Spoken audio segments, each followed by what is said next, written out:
Critical certain stage क्या है? ये वो स्टेज है जिसमें गौतम बुद्ध, जीसस, रमण महर्षि पूरी टाइम रहते थे।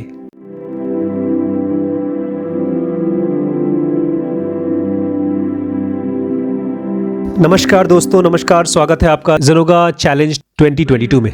आज मैं आप लोगों से बात करने वाला हूँ how to work on your brain centres. How to work on your brain centres.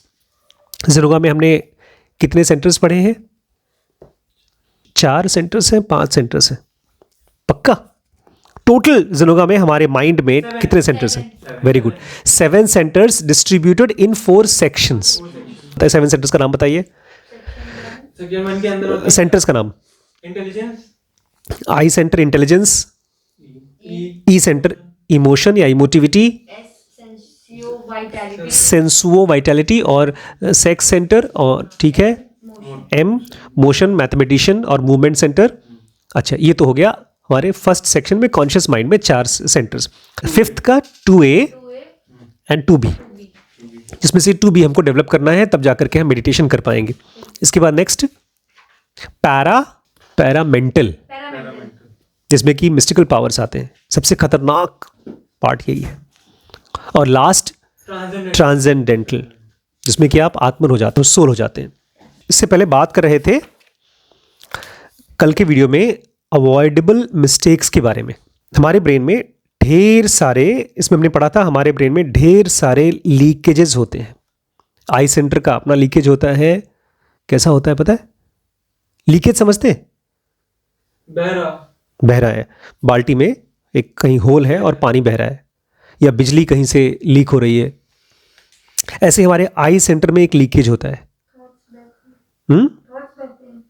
हम बैठे हैं और किसी के बारे में सोच रहे हैं। एक्चुअली हमको सोचना चाहिए, प्रोब करना चाहिए।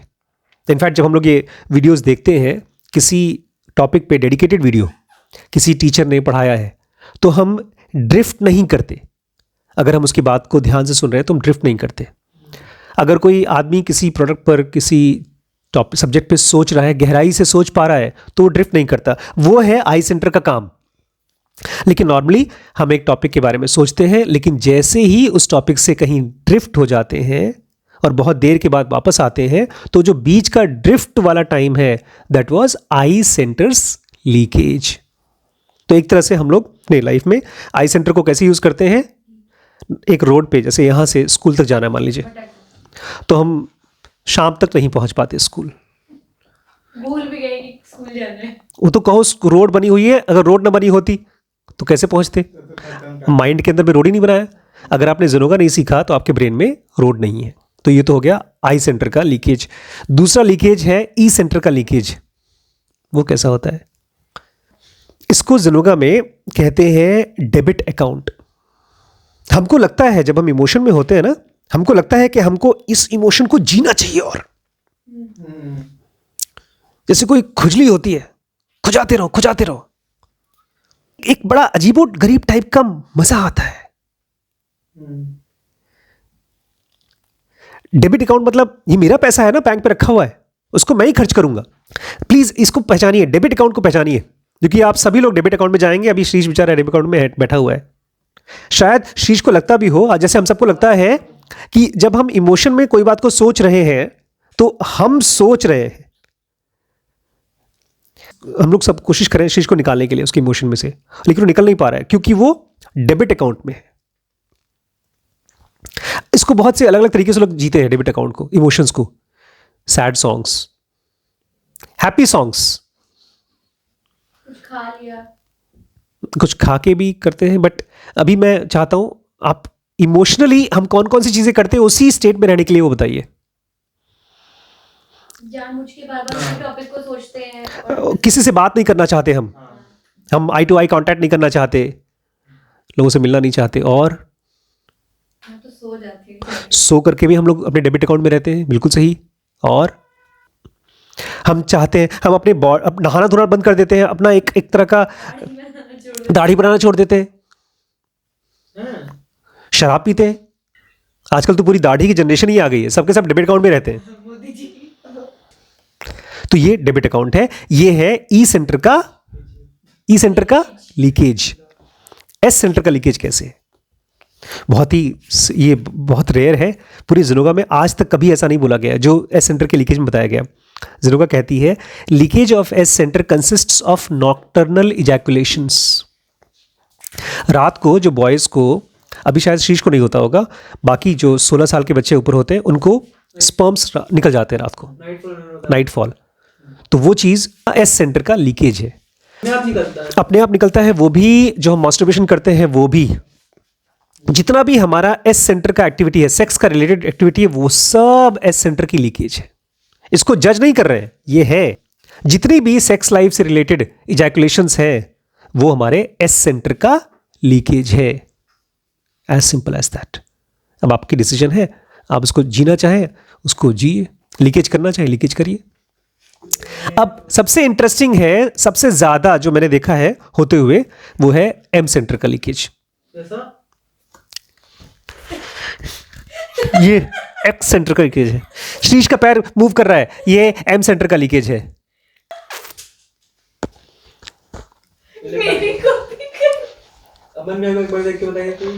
Any unnecessary motion is a drain और लीकेज ऑफ एम सेंटर। पापा ऐसे करते थे, ऊपर सोचते रहेंगे कुछ ना कुछ, सोचते रहेंगे पापा जी ऐसे करते हैं उसे, तुम भी ऐसे दाढ़ी करते रहते हो। शीश अपनी नाखून को ऐसे कर रहा है। और कुछ लोग पेरेंट्स जो होते हैं जब बहुत ज्यादा परेशान होते हैं और उनको एम सेंटर का लीकेज करना होता है तो अपने बच्चों को पीटना शुरू कर देते हैं। उसमें ई और एस ई और एस छोड़ दो, ई और एम सेंटर दोनों कंबाइंड होकर काट काट पाट पाट चलता रहता है। और इस चीज को रोकने के लिए ज़िनोगा ने, हमने कल एक एक्सरसाइज पढ़ी थी जो बहुत ही मजेदार एक्सरसाइज है। आपको सीधा लेट जाना है बिस्तर पे, पूरी बॉडी को जहां जहां पर भी ऊपर से लेकर नीचे तक आपको जरा सा भी स्ट्रेस या टेंशन हो, टाइटनेस हो, उसको ढीला करिए। उसके लिए आपको उस जगह पर जाकर के ऐसे मुंह के ऊपर सारे मसल्स को टाइट करके फिर ढीला करिए, टाइट करके फिर ढीला करिए। फिर ऐसे हाथ के, फिर छाती के, पेट के, थाइज के और पैरों के मसल्स को टाइट करके ढीला करिए। अगर इसको आप रेगुलरली करते जाएंगे, सिंपल सी एक्सरसाइज है ये, अगर आप ये रेगुलरली करते जाएंगे आपको एहसास भी नहीं होता ये लीकेजेस हमारे बॉडी के ऊपर अपना असर डालते हैं। अगर आपका एस सेंटर का, ई सेंटर का, आई सेंटर का, एम सेंटर का लीकेज हो रहा है बहुत टाइम तक, तो आपको बॉडी पे उसका असर पड़ता है, जो शुरू में दिखाई देता है in the form of pain, थकावट। जैसे जब भी मैं परेशान होती तो मेरी बॉडी थक जाती है पूरे दिन की, मुझे नींद आती है। और यही चीज अगर आप उसको ध्यान दे करके खत्म नहीं करते हैं, ठीक नहीं करते हैं, तो धीरे धीरे ये चीज बन जाती है डिजीज, सिकनेस, बीमारी बन जाती है। इसलिए इसको पहले की स्टेज पर पकड़ लेना है। लेकिन आज मैं इस वीडियो में एक बहुत ही खास विलेन के बारे में बात करना चाहता हूं। ये आप कह सकते हैं सबसे शातिर विलेन है हमारे माइंड का। हमारे ब्रेन में मोस्टली जब बात करेंगे अभी यहां पर, तो 5 सेंटर्स के बारे में बात करेंगे, IESM और इन centre, intuition centre, section 2A।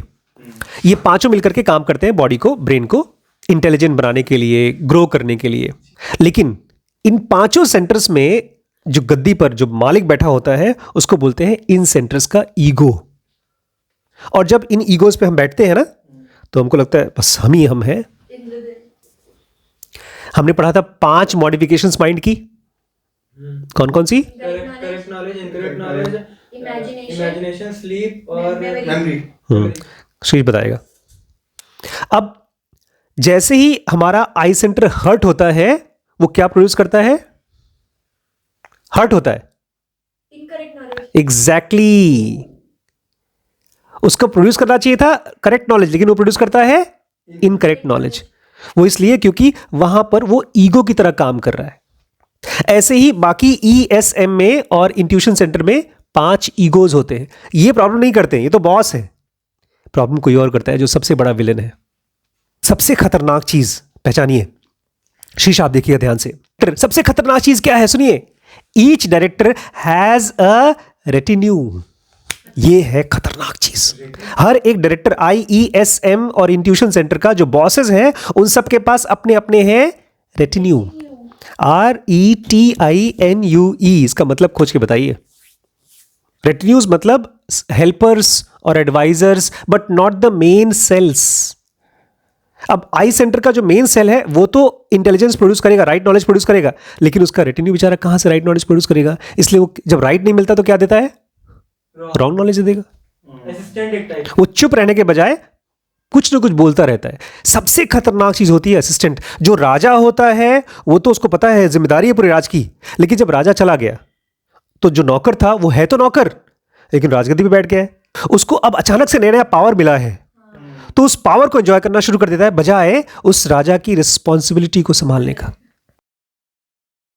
अब देखिए इस चीज में, जब मेन ईगो नहीं है, मतलब जब आप प्योरली आई सेंटर में नहीं है, प्योरली इमोशन में नहीं है, तो जो रेटिन्यूज होते हैं वो प्ले करने की कोशिश करते हैं आपके ऊपर डोमिनेंस।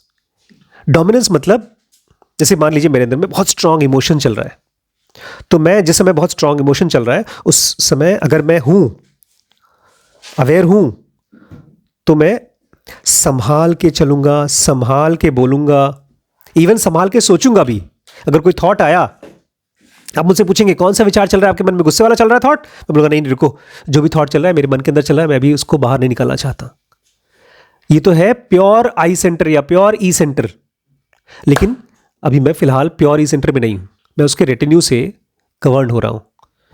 तो फिर जो मर्जी आएगा बोल दूं, जो मर्जी आएगा कर दूंगा, क्योंकि मैं डोमिनेंट हूं। उस समय मेरे ऊपर वो सेंटर हावी है। भूत होता है किसी का सर पे से भूत सवार है। और आप देखेंगे अलग अलग टाइम पे हम अलग अलग आई सेंटर्स में रहते हैं, मतलब ईगोज में रहते हैं। हम कभी इमोशंस में होते हैं, और मैं उसकी बात नहीं कर रहा हूं, प्योर इमोशन की बात नहीं कर रहा हूं, थोड़ा बहुत इमोशंस में रहते हैं।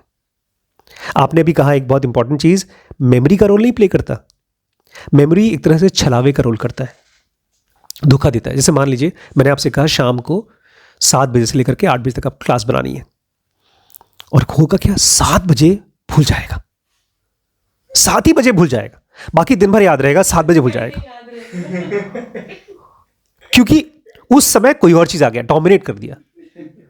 इसलिए सबसे अच्छा तरीका, I don't know you will try this और नो, एक डायरी बना के रखिए और उसमें देखिए शाम को बैठ करके कि दिन के समय मैं किस सेंटर में था, कौन सी कोई बात ऐसी हो जो आपको याद आई हो और बहुत स्ट्रांग इमोशंस की बात थी, वो उसको नोट करिए कि आई सेंटर में मैं था सुबह, फिर दोपहर को मैं ई सेंटर में चला गया था, फिर इस टाइम पर एस सेंटर में चला गया था। ऐसे आप टाइम को नोट करिए, एक तरह से अपने ही ब्रेन की एआई लर्निंग करिए।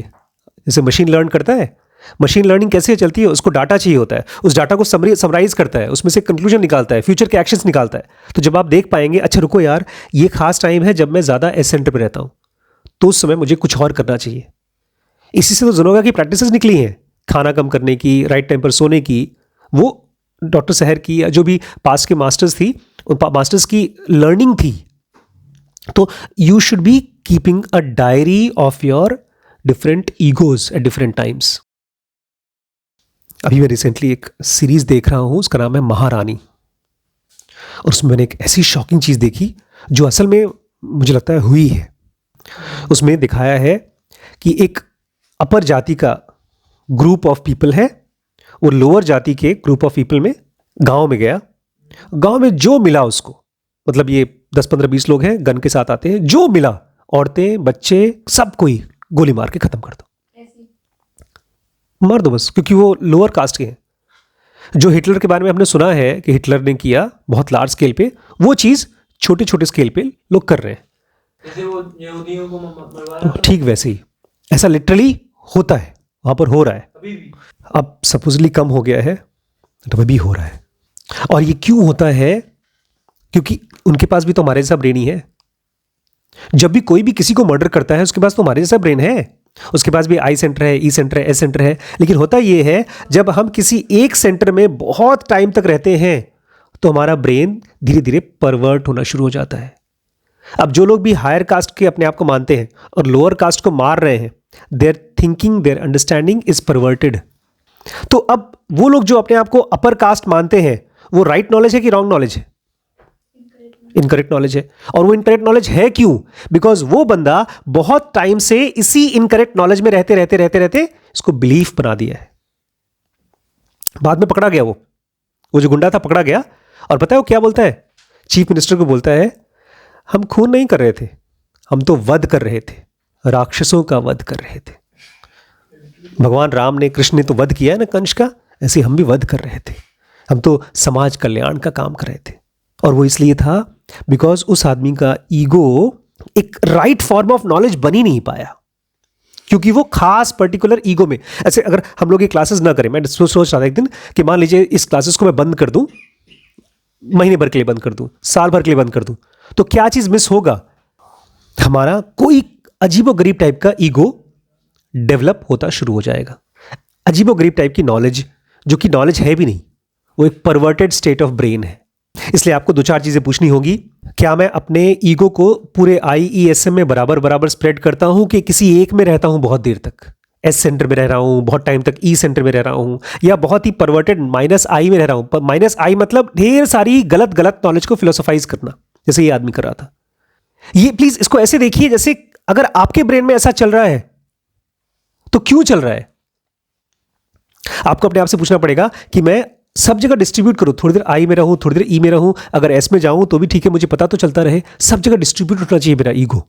और अगर मैं किसी एक दिन, पूरा दिन मैंने S में गुजारा है, या जैसे बहुत देर से मैं E में हूं, जैसे श्री कृष्ण बोला मुझे पूरे 24 घंटे लग गए थे E में से निकलने में, लगा था ना, अभी भी है, थोड़ा सा बाहर निकले, थोड़ा अभी नहीं, उतने ही डूबे, थोड़ा सा बाहर निकले, थोड़ा सा 10%। तो आपको पता रहना चाहिए कि हाँ, मैं उस टाइम पर उसमें बहुत ज्यादा इंडल्ज था, फंसा हुआ था। और ये सब करे क्यों? ये सब डायरी रखना या ऑब्जर्व करना क्यों? अगर आप इस चीज को रेगुलरली करते रहे तो बहुत जल्दी आप अपने CCS तक पहुंच जाएंगे, क्रिटिकल सर्टेन स्टेज तक पहुंच जाएंगे। क्रिटिकल सर्टेन स्टेज क्या है? ये वो स्टेज है जिसमें गौतम बुद्ध, जीसस, रमण महर्षि पूरी टाइम रहते थे।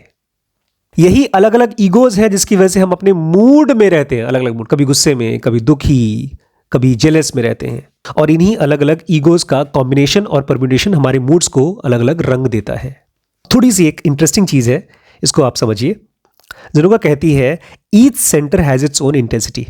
हमारा IESM और इंट्यूशन सेंटर है, 4 सेंटर्स हैं। इन चारों सेंटर्स की अपनी अलग अलग क्या है? इंटेंसिटी है। ये इंटेंसिटी क्या होती है? आप हर एक सेंटर को आप ये कह सकते हैं जैसे एक प्लैनेट, और प्लैनेट में क्या होता है?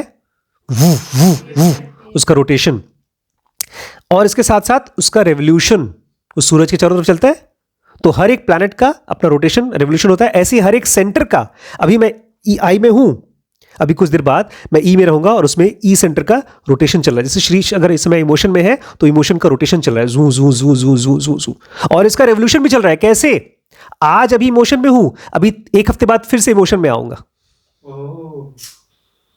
ये दोबारा बताइए क्या बोला? आज अभी इमोशन में हूं, अभी 24 घंटे बाद उस इमोशन में से निकल जाऊंगा, लेकिन एक हफ्ते बाद फिर वापस मैं इमोशन में ही आऊंगा। ये कैसे बता? उसका रेवोल्यूशन हो रहा है। आप अगर इमोशन में आ रहे हैं तो कोई सर्कल में घूम रहे हैं ना आप, मेरे जैसा माइंड है, इमोशन आया तभी इमोशन आया। लेकिन जिन्होंने इस चीज को साथ लिया है वो रोटेट नहीं। जो लोग इसको साथ लेते हैं वो लोग सेंटर में खड़े होते हैं और उनके आसपास में पूरी दुनिया घूमती रहती है। कृष्ण कहते हैं मैं हूं आत्मन, बिना किसी के अंदर संलग्न हुआ, किसी भी चीज से अलिप्त, हर चीज से अलिप्त, अलग। अब अगर आप इस चीज को जानबूझ के अपने IESM के खास टाइप के सेल्स को डेवलप कर सकें तो आप अपने ग्रोथ और अपने एवोल्यूशन के लिए रिस्पॉन्सिबल हो सकते हैं।